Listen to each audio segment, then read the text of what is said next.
Welcome back, everyone. It's Charlie. One of the biggest questions I got about X-Men 97 Season 2 recently was what happened to Wolverine, Storm, and Morph. During the episode 10 finale, they revealed what happened to most of the characters in the different time periods, past, present, and future. But they showed no signs, no teasers, verbal or otherwise, not even Easter eggs, about where Wolverine, Storm, and Morph wound up. But after the finale aired, the former showrunner, Beau DeMayo, gave enough clues that I think we figured it out. So on top of the missing X-Men, he confirmed where some of the other characters wound up and what it means for Season 2. He also revealed a bunch of details about Scarlet Witch, Quicksilver, the other Avengers characters, for those of you that are hoping to see Avengers vs. X-Men at some point on the show, so we'll break it all down. If you're brand new to the channel, be sure to subscribe to get all the videos.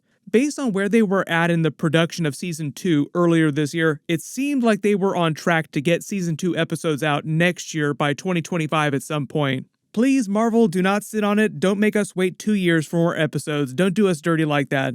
But at the end of episode 10, most of the X-Men are on Asteroid M trying to keep it from crashing to Earth with the help of Magneto, who Professor X has helped escape his own mind that he fractured, fixing the problem that he himself created, giving a lot of this energy. And yes, Beau DeMayo did say that he was setting up Onslaught, but I'll talk about that later in the video because he said that that might get pushed to future seasons. For those of you that wanted to see Onslaught, it might seem like they're sleeping on it, but they're trying to set that up. But just as they collectively push Asteroid M back into a stable orbit, there's an explosion of time like a huge rift in space-time, and they're all scattered to different time periods. Beau DeMayo confirmed that there will only be 2 other alternate time periods. The past, 3000 BC for a young Apocalypse before he became Apocalypse in ancient Egypt, and the distant future in 3960 AD, showing you what happens to Earth if Apocalypse wins in the present and ushers in his new Age of Apocalypse based on the comics. So of all the X-Men who were teleported from Asteroid M, there are only 2 separate groups, confirmed by the showrunner. The group in the past confirmed to be Magneto, Professor X, Beast, Rogue, and Nightcrawler. The future group that they at least showed on screen is Cyclops and Jean Grey. They showed no clues or scenes for where Wolverine, Storm, Morph wound up, but per the showrunner's comments, they would be in one of the 2 different time periods, past or future. Here's where we dig into a Q&A thread that he did a while ago, and I think this reveals the full answer about what happened to them. Right after the finale, of course everybody asking him all kinds of questions about where they went, he confirms that they're in one of the 2 time periods, past or future. Then someone suggested the obvious answer, they're in the distant future with Cyclops and Jean Grey, so that both of the X-Men teams, when they were split, have 5 people on them, but balancing the teams in the past and the future so that both of them have 5 people. His answer was, no prize. That's probably a reference to the classic Stan Lee No Prize from Marvel Comics. I believe they started in the early 1960s, and they were given to readers who would mail in letters to Marvel Comics pointing out continuity errors in comic book issues. This is actually Stan Lee talking about the origin of the No Prize. If you have one, it's a huge collector's item now. And when people would find mistakes in our books, which our books were replete with mistakes, right. So we'd get letters. Don't you know the name of your own characters? Right. So every time I'd get a letter like that, I'd say, I'm awarding you a no prize. Just a gag. So we had envelopes printed that said on the outside, congratulations, you're the winner of another Mighty Marvel No Prize, which you'll find inside. And we mailed these envelopes to all the people. Empty Obviously, envelopes. they were empty. Right. Everybody let me know in the comments if you yourself actually wrote in and got a No Prize at one point, or you acquired one later at some point, because they don't really give them out anymore. So when Beau DeMayo uses the No Prize to answer the guess about Wolverine, Storm, and Morph winding up in the future, I think that he's just confirming that, like, congratulations, you're correct, but you don't get anything for that. What probably happened, just going based on that, is they wound up somewhere nearby where Cyclops and Jean Grey were teleported in this wasteland here, but not right next to them. Like, you imagine Cyclops had to yell a lot to find Jean Grey. She was a ways off too, so they weren't all teleported right close to each other. It was the same situation for the group that got teleported to the past, like it took them a minute to all sort of find each other. So I expect when Season 2 Episode 1 picks up and they check in with each of the groups in the future, as Cyclops and Jean Grey continue to meet young Cable and Mother Ascani, aka older Rachel Summers, their daughter from the Days of Future Past timeline, an alternate universe technically. Storm and Morph, who are not injured, will probably find each other, and Wolverine, who's still pretty injured, he's still down for the count. They might have their own little mini adventure in the first episode, but eventually it seems like everybody in the future group will finally come together. There are only 10 episodes, so you can only have so many side adventures within 10 episodes while everything else is going on with the 3 different time periods and all the apocalypse stuff across the timeline. Keep in mind though, Wolverine still does not have his adamantium, so he is an adamantium-less Wolverine. But if he got teleported to the future, they would have way more advanced technology to help heal him or to keep him from turning full feral Wolverine. But they might still do some feral Wolverine. I know everybody was kind of hoping to see that just because that was a progression of the comics that they were adapting for episode 9 with Fatal Attractions.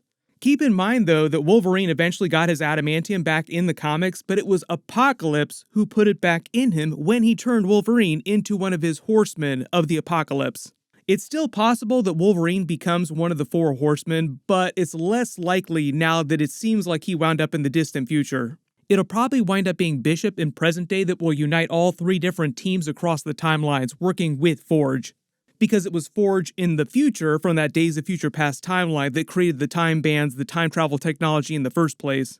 Bishop seems like he has no problem revealing at least part of Forge's future to him, like we know each other real well. And since they're trying to avoid the future as it exists right now, we don't want the future to come to pass, I don't think he has any problem trampling on that future by telling Forge some of the future. While Forge is trying to assemble all the active X-Men on planet Earth that are still around and want to actually help out, they'll probably analyze the traces of the time rift that was created by Bastion's explosion with the core from Asteroid M, and that'll lead them to 3000 BC and 3960 AD. We'll see whether he goes to the past or the future first. You can let me know in the comments which place you think he goes to first.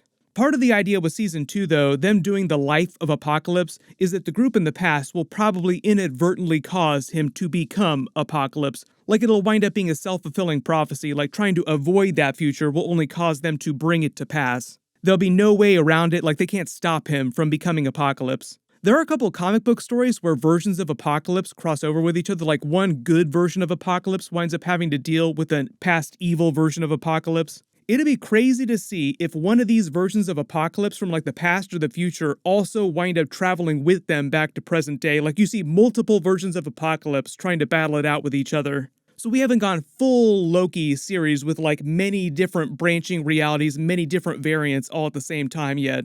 Like I said though, before I saw that Bo DeMeo had confirmed details about Wolverine, Storm, and Morph, I thought there was a chance that they could become his other 4 horsemen in the present day with Gambit, but if they're going to be in the distant future, that's not nearly as possible.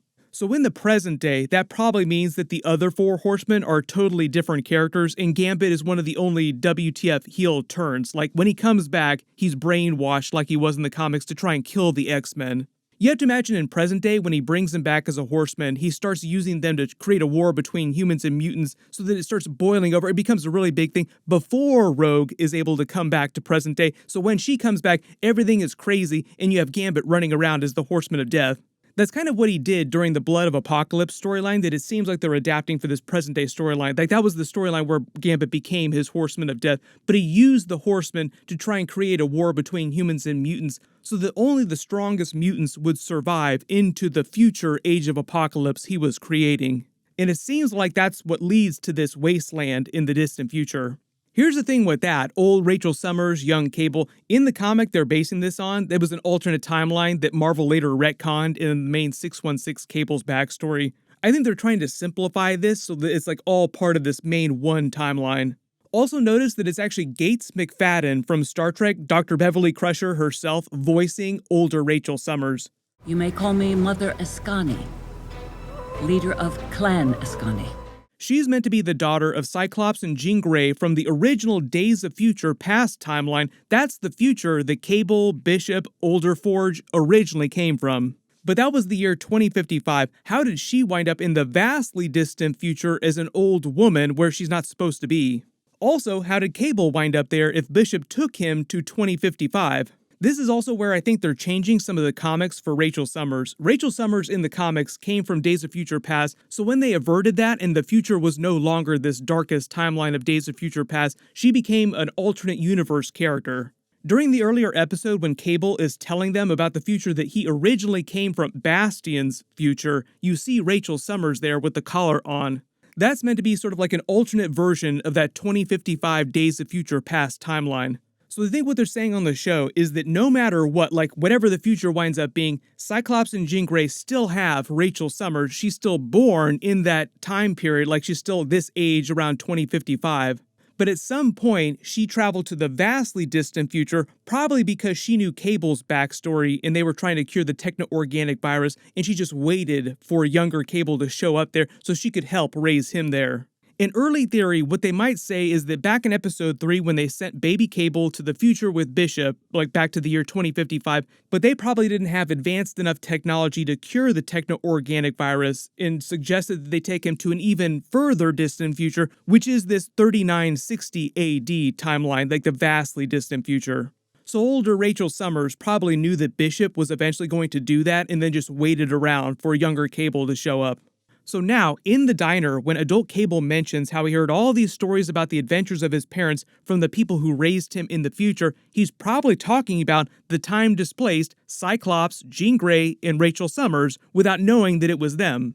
My early theory is that in order for that to work, they wouldn't reveal who they are to young Cable. Like, we're just two random people here, why don't we help raise you? As for Scarlet Witch and Quicksilver, Bo DeMeo also confirmed last week that they were off-planet because they were fighting with the other Avengers not seen during Episode 10, and it was Operation Galactic Storm, the Shi'ar war with the Kree that we saw in earlier episodes. Apparently that was still going on in Episode 10, so like half of the Avengers were still off-planet fighting in that. You have to remember too that this is the 90s, they might cycle the roster a little bit, but the Avengers roster in the 90s got super weird. You also had the West Coast Avengers too. The main Avengers team was like Thor, Black Knight, Cersei from the Eternals, Hercules was on the team, White Vision, Crystal from the Inhumans, Black Widow, Quasar.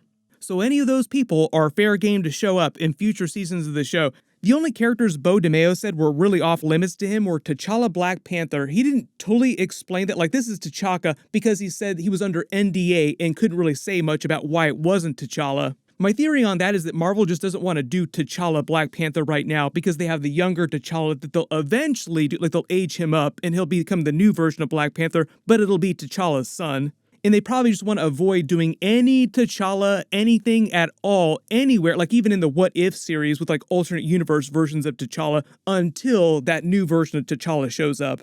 And he said Deadpool was off limits because of what's happening with the Deadpool movie right now. Like, they just wanted to focus on that version of Deadpool and not have, like, a bunch of other versions. Like, they didn't want Morph to be changing into Deadpool every other day. For the most part, this show goes 4 or 5 seasons, hopefully 10 seasons. Pretty much anybody could show up on the show. If you have any other questions about what happened to the characters or what's going on in Season 2, just let me know in the comments and I'll try to work those into my future bonus videos.